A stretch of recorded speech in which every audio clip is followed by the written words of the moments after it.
The road vanished beneath a curtain of dust. Her boots were city-worn and blistered, her fingers wrapped in bandages made from a torn slip. Me, Whitlock, didn't look back, not when the sign for Wickenburg disappeared behind her. Not when her wedding ring, slick with blood from where she'd pried it off, glinted for a second in the Arizona dirt and was lost. She hadn't planned for this. No money, no destination, no name that felt safe to say aloud. But after 5 years of choking on the silence her husband gave her, and 2 nights of bleeding in secret, planning had given way to pure instinct. She walked until the sky opened into a sprawl of red mesas and the world thinned out. Her past was a shadow behind her, and the future was a lie she hadn't yet told. By the third night she couldn't feel her feet. Her vision curled at the edges. She passed a wooden gate marked with iron symbols, half-burned, unreadable, and a stretch of land that seemed too wide to belong to anyone. But the cattle fence ran sure and strong across the hill, and beyond it a house sat like a stone settled deep into the earth. She fainted before she reached the porch. She woke to the scent of leather and sage. Her head rested on something warm, a dog maybe. A heavy wool blanket wrapped around her body, and the fire crackled steady nearby. She didn't open her eyes at first, not until the door creaked. The man who stepped inside had eyes like storms caught in dusk. Gray but not dull, he said nothing, just crossed the floor with a bowl and crouched by her side. "You got a name?" he asked after a moment, voice low and slow as a rifle being cocked. Me blinked, her throat burned when she tried to speak. "Don't have to tell me," he said. He set the bowl down. "You're safe here, that's all you need for now." She watched him in the flickering light. Calloused hands, sleeves rolled to elbows, a scar that curved up from his jaw like a stray lash. He wasn't young, but he moved like someone who knew his bones and could still break another man with them. "How long can I stay?" she rasped. "As long as you don't bring trouble," he said, and something in the way he stood told her he knew trouble intimately. His name was Elias Boone, and the ranch was his. He had 3 ranch hands who kept their distance, and a border collie named Nellie who curled beside me like she'd chosen her. The house was old, built before the war, with thick walls that kept the heat in and the noise out. It sat on 1,000 acres of scrubland and memory, and me could feel the weight of it in the floorboards. The first week she didn't ask questions. She helped where she could, folded linens, gathered eggs, kept to herself.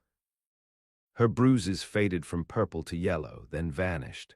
But some things stayed sore, deeper than skin. Elias never asked where she came from. He offered her chores, pay in coins and meat, and one locked door at the end of the hall that he told her not to worry about. The hands called her the quiet one when they didn't think she was listening. That was fine, better quiet than missing. One morning she woke to the sound of hooves. A stranger had arrived, suit and mustache, clean boots that didn't belong on a ranch. Me stayed in the pantry, heart pounding against the wooden shelves, listening.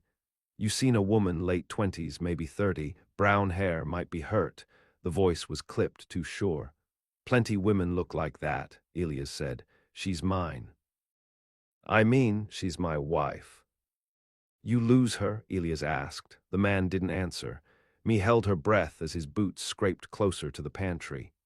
"You law," Elias said, not moving. The man hesitated.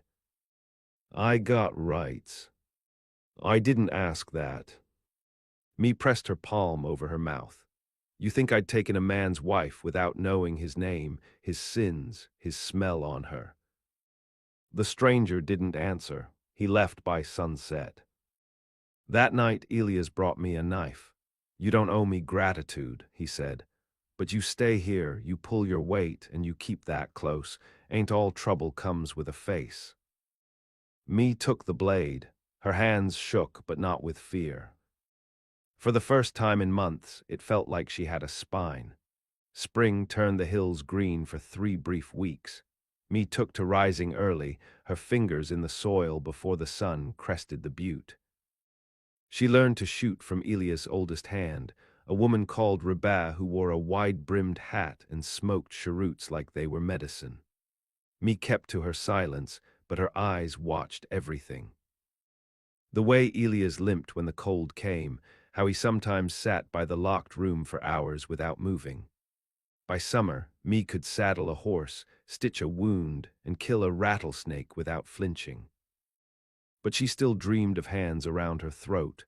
One night, thunder cracked overhead.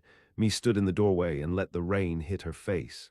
Elias stepped beside her, quiet. "You think he'll come back?" she asked, not looking at him. "Not if he knows what's good for him. And if he does, then he'll learn." Me didn't flinch when Elias' fingers brushed her shoulder. She didn't lean into it, either, but the contact sat with her like a secret. Something tender, something earned. The ranch was not a paradise. The work was hard, and the past lived in every nail. But it was hers now, too, not by blood or name, but by grit. She was no longer me Whitlock, the senator's wife. Not anymore. Out here she was just me, and she was not afraid. Elias didn't speak of the past, and me didn't ask. But every now and then, something cracked through the quiet. An old photograph fallen from a book, a rifle polished too often for a man who claimed peace, or the way he watched the edge of the property as if waiting for ghosts. The ranch lived in cycles, calving, branding, flood, drought. Me bent to each rhythm without complaint. She slept little, dreamt less. It was in the stillness between chores that her mind stirred most, the quiet moments in the barn or when her hands were deep in water, scrubbing until her skin wrinkled. One such day she found the locked door open. She didn't mean to go in. The wind had pushed it wide, just a little, enough to show the corner of a bed, unmade, dusty. A child's boot stood beneath the window. A doll slumped on the shelf with one glass eye missing. She stepped in slow, breath-catching. There were drawings on the wall, horses, stick figures, suns with thick rays. A name was etched into the wooden bed frame, Lee, burned in with a nail. She backed out before Elias found her, but that night he stood on the porch long after dark, staring toward the hills. He didn't speak when she joined him, just passed her his flask. "She was 7, he said finally, took sick. Her mother left before she could bury her." Me didn't respond. He wasn't asking for sympathy. He was naming the wound. "I didn't mean to see it," she said. "I know." He drank deep. "Doesn't make it hurt less." The next morning, me hung her own washing beside his. She hadn't done that with anyone before. Elias noticed, but didn't comment. Mid-July brought heat like punishment. One of the water lines cracked, and Elias rode out to fix it himself. He came back with blood on his shirt and a bite low on his leg. Rattler got him through the boot. Rebab burned the wound clean while me held him down. He didn't scream, but he passed out twice. That night me sat by his bed. The others stayed away, whispering. The ranch couldn't run without him. "You ain't meant to watch me this way," Elias said through cracked lips. "I wasn't meant for a lot of things," she replied. "Yet here I am." His fever broke 3 days later, but he didn't return to work. He watched from the porch, carved wood with a pocket knife, spoke little. So me took charge. She gave orders, drove the cattle to the east pasture, bargained with the supplier in town for feed. When one of the hands made a crude joke, she broke his nose with the butt of her rifle.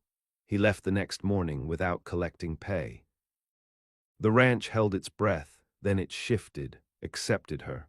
Elias watched her differently after that, not as a guest, not as a woman to be shielded, as someone who had proven herself on his land. When the first autumn frost came, he handed her a silver spur.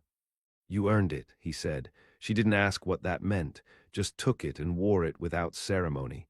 One night she found him sitting by the creek where the cottonwoods bent low.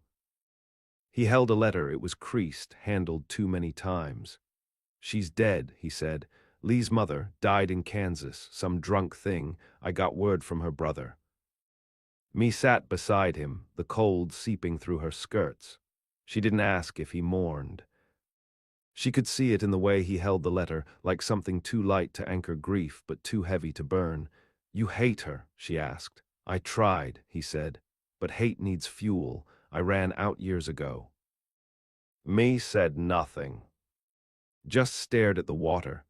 "My husband would kill me if he could," she said, not for the first time, but louder this time, more certain.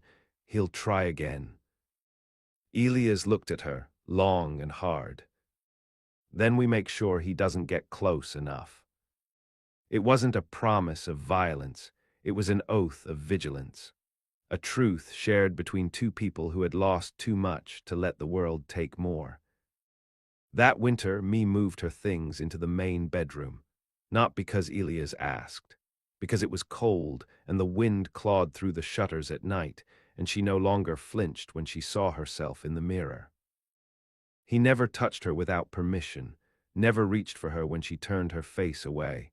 And slowly, over weeks, she stopped turning. They did not speak of love, they didn't need to. Love was in the saddle cinched tight for her before dawn. In the extra cup of coffee set beside her plate, in the way Elias rolled to face her in his sleep, not touching, just there, just breathing. One day, Me asked him what he thought heaven looked like. He just shrugged. "Maybe it's quiet. Maybe no one wants anything from you." She smiled. "Then maybe I'm already there." But peace never lasts. In the spring, a telegram came to town. The sheriff rode out to the ranch, face drawn. "Man in Phoenix asking about a missing wife," he told Elias. "Describes her right down to the scar on her neck, said he's coming this way." Me didn't run. She stood on the porch, the same porch where she'd first collapsed, and sharpened her blade. Her hands were steady. Elias came beside her holding a shotgun. "This time," she said, "I don't need someone to save me." Elias didn't answer, just chambered around. The sky above them split with the cry of hawks. In the distance, dust stirred on the road. The dust plume cut west across the flat like a wound refusing to scab. Me watched it narrow, hardening into the shape of a wagon, black-covered, drawn by a mule with ribs like a washboard. A man rode beside it, not atop. He wasn't hurrying, that told her more than words. She stood with the rifle slung over her back, a knife on her hip. Her shoulders were square, boots planted wide in the dirt. Beside her, Elias didn't move. His eyes were hooded, not fearful, not yet. "He's alone," Elias said, finally. "For now," Me replied. The man stopped 100 yards off, called out with a hand raised as if that might sweeten the stink of violence that clung to him. "Me," he said, no last name, no apology. She didn't move. "You gonna talk to me, or make me yell your sins in front of strangers?" Elias stepped forward. "You're trespassing," he said. The man chuckled like it was all too much bother. "You the new one?" he asked. "She collect men now, is that how she runs?" "She runs fast," Elias said, "and hard, and for a reason." Me stepped down from the porch. Every eye on the ranch turned toward her. "Go back to Phoenix, Jack," she said, voice steady as the rustle of dry grass. "You walk any closer, you won't leave the same." Jack tilted his head. "You always were a little dramatic." She touched the hilt of the knife. "You always were a coward." Jack's eyes sharpened. For a second the charm slipped and the wolf showed his teeth. "You think this ends with you standing. That ranch can't save you." "It didn't save me," Me said. "I did." He moved then fast, but not fast enough. The flash of steel came from his hip, but the shot never landed. Elias fired first. Jack's hat flew off, split at the crown. The mule brayed and bolted. Jack staggered, eyes wide. Blood ran from his ear. "I'll be back," he gasped. Me stepped forward and aimed. "Not if I see you first." He ran. The sheriff came that night, called by the sound of a single bullet slicing through twilight. Elias told him what happened. The sheriff looked at me with a strange kind of respect and didn't ask for details. "You're still legally married?" he asked. Not anymore, me said. The sheriff nodded and spat into the dust. Well, if he comes back, it's trespass, or worse. You got every right to defend yours. Ours, she thought, not just mine. Ours. Me slept beside Elias that night, but didn't close her eyes until near dawn. She knew it wasn't over. Jack had tasted something he couldn't swallow. Her defiance, her refusal, it would stay with him like a rot in the gut. Men like that didn't heal, they infected. The ranch braced, weeks passed, then months. Me dug deeper into the land. Planted squash and beans, learned to trap coyotes, kept a pistol under her pillow. She read Elias' books when sleep wouldn't come, dusty Civil War volumes, journals by dying outlaws, maps from before the territory had a name. Elias taught her how to weld. You planning something? He asked one evening, eyebrows raised. I'm surviving, she said. He didn't smile, but his eyes warmed. Then we do it together. They built a smokehouse in spring. Me learned to salt meat, to cure it with herbs from the slope where the wild thyme grew. She stopped jumping at loud noises. She started laughing again, but only in private, soft bursts that startled her at first. One day, Elias took her to the canyon. He never brought anyone else. They rode early, before heat stitched the sky. The canyon opened like a secret, red walls carved by time, not tools. He led her to a spot where the wind sang through a crevice, and there he told her about the war. How his brother died in Tennessee, how the blood never washed out of his uniform, how he couldn't go home because there was no home left. Then I found this land, he said, and I stayed. She took his hand and squeezed. I know that feeling, she said. Staying because leaving means letting go of the one thing that didn't lie. They rode back at dusk, silent but not alone. Later that week, she found a letter buried in one of Elias' drawers, addressed to her, unsent. He'd written it after that first winter. The words were plain but true. If you ever want to go, I won't stop you. But know this ranch is yours if you want it. You earned it, same as I did. And I won't forget how you looked that first night, half dead, still proud. She didn't mention the letter. She just built more fence, mended more cloth. Started humming to herself in the barn, but the peace grew heavy, like air before a storm. The ranch dog started barking at nothing, long howls at midnight. Someone left a boot print by the riverbank, too fresh. Me didn't tell Elias. Not yet, not until she was sure. That night she sat in the barn and sharpened her knives. When she looked at her reflection in the blade, she didn't see a wife. She saw a survivor, and survivors don't run twice. The print by the river wasn't made by a ranch boot, too clean at the heel, too shallow in the mud for anyone used to working the land. Me found it early, just as light cracked through the cottonwoods. She knelt beside it, fingertips brushing the edge. A single boot print, but fresh, directionless, like whoever left it didn't want to be tracked, just seen. She stood slowly, scanning the trees. No birds, no breeze.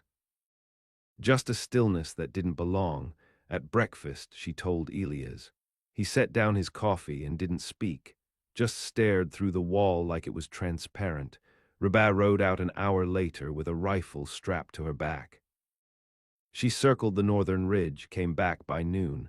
No tracks going east, she said, but something spooked the horses in the lower pasture. Fence was cut clean, wire sliced like a razor. Me felt it then, not just a threat, but a hunt. Slow, patient, personal. Jack hadn't run, he'd retreated. That night Elias walked the perimeter twice. Me didn't sleep.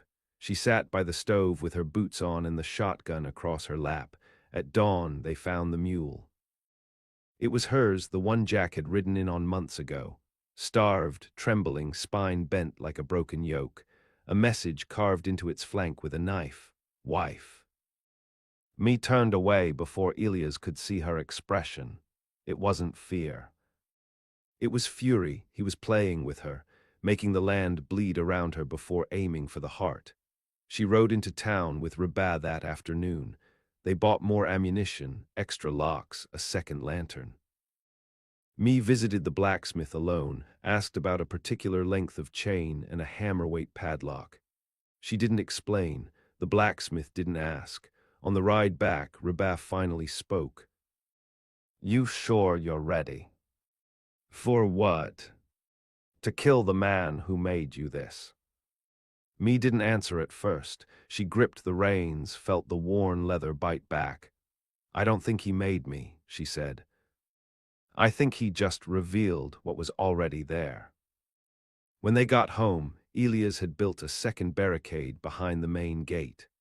Pine timbers stacked with wire, old wagon wheels jammed at the corners for cover.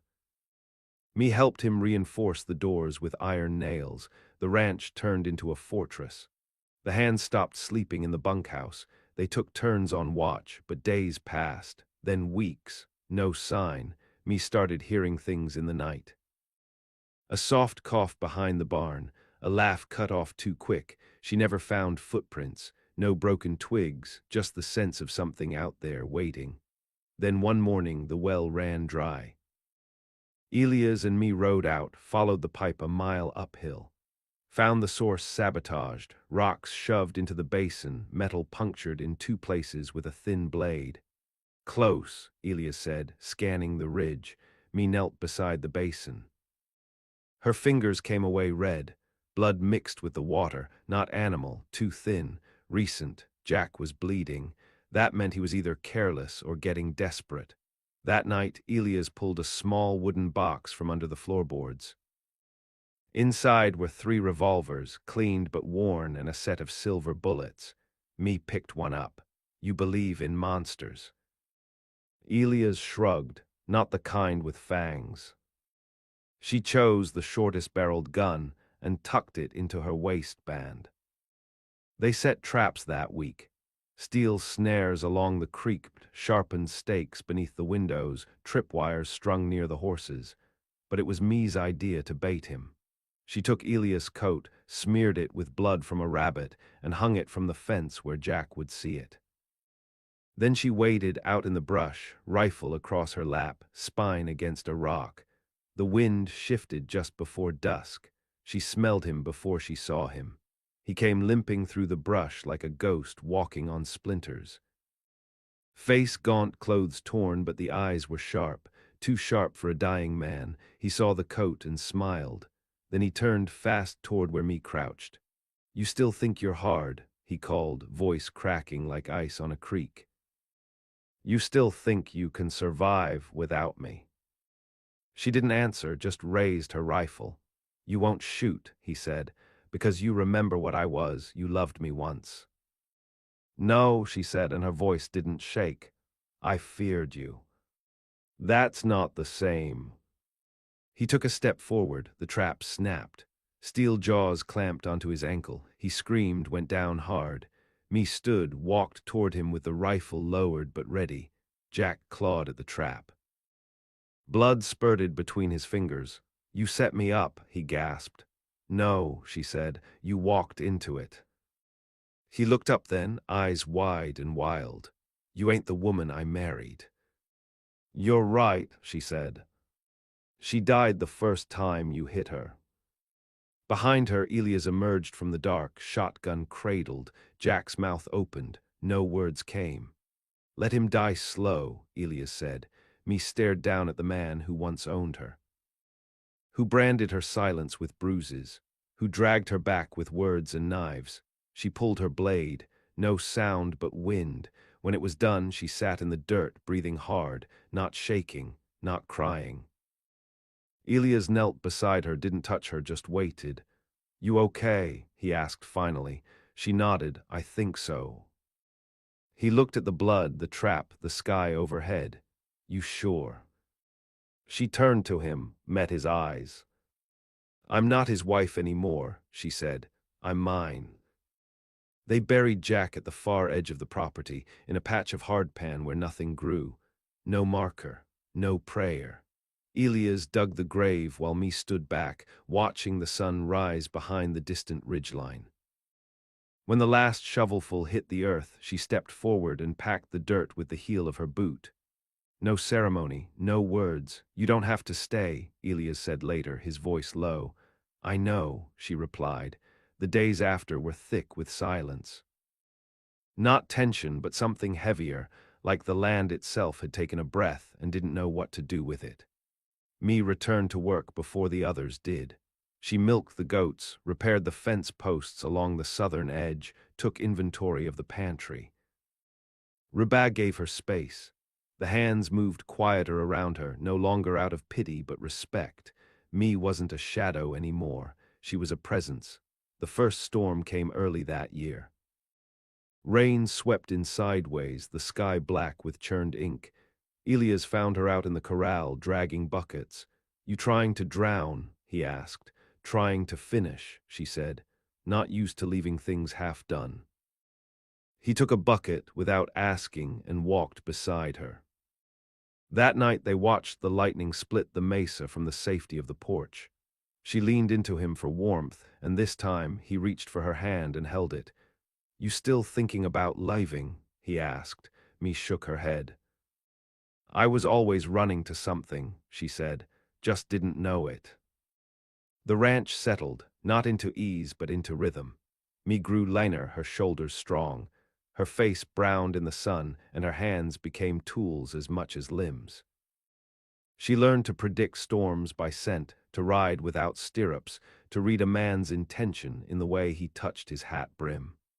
The townsfolk began to notice her, too.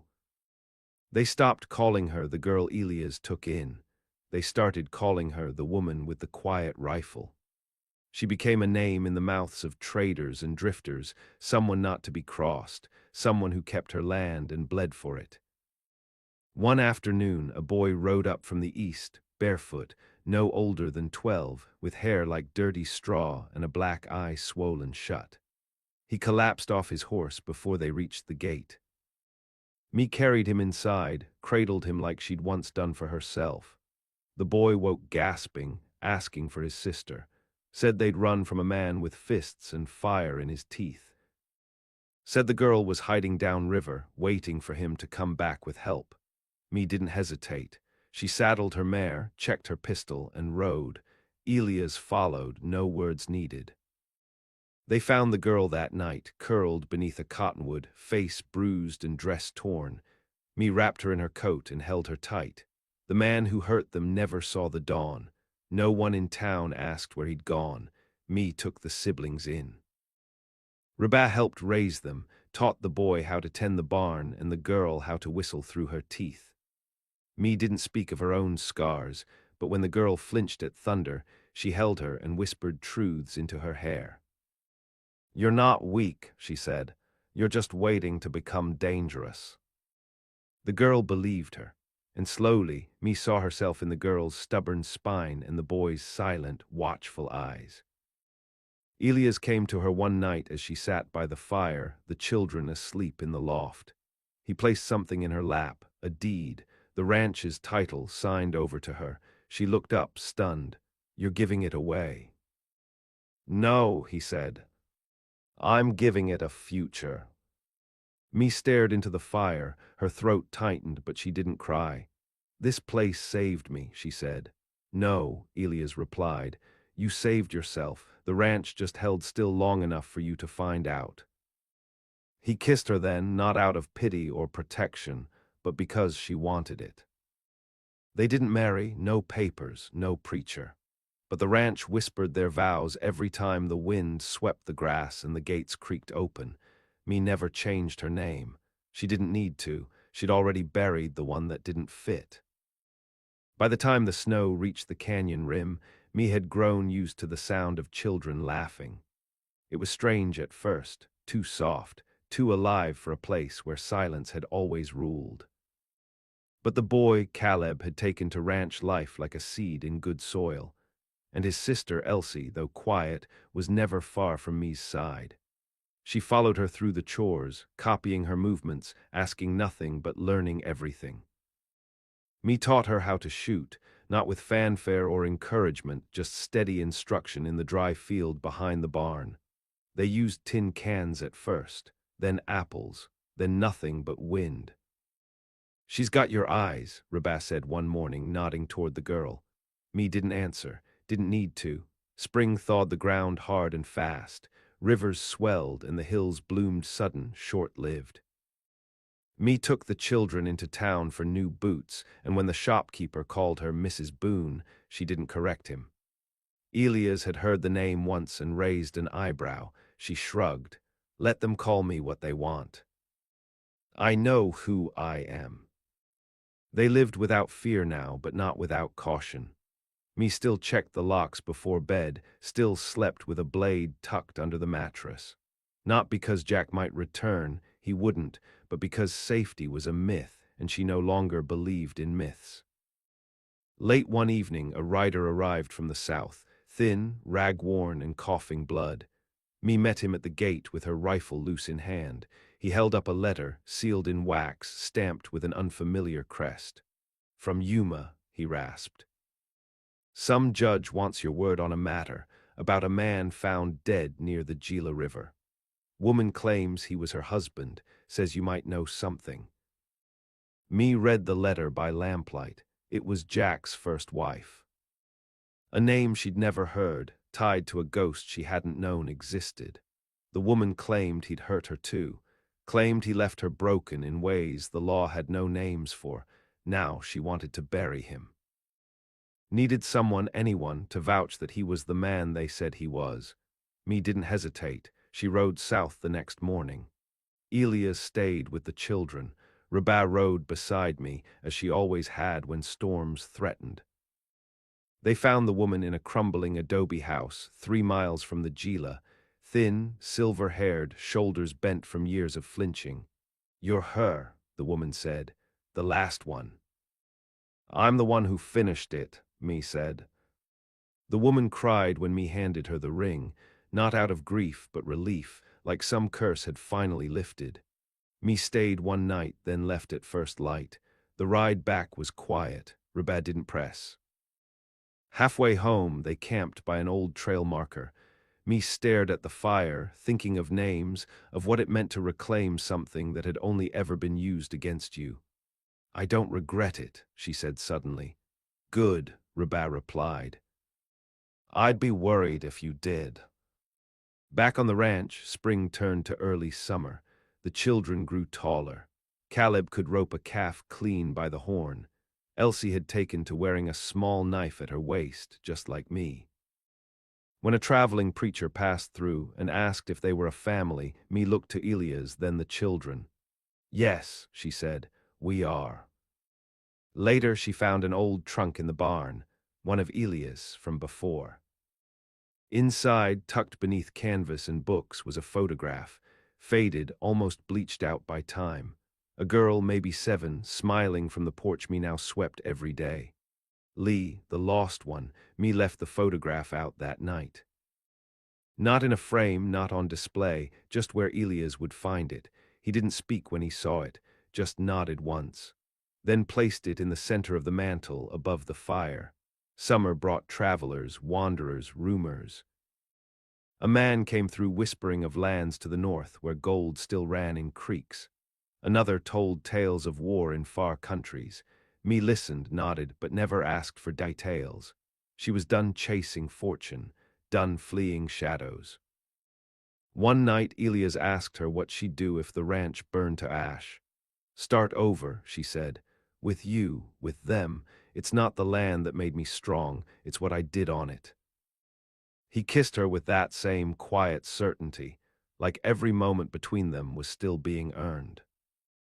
And me believed for the first time that love wasn't weakness. It was choosing, over and over, to stay, to fight, to rebuild. The fire came in late August. No lightning, no accident. Just dry wind and flames rising fast from the eastern ridge. Me saw the smoke before the others, just a thin curl at first, then a black column twisting skyward like a curse escaping the earth. She was in the south pasture, checking the fencing.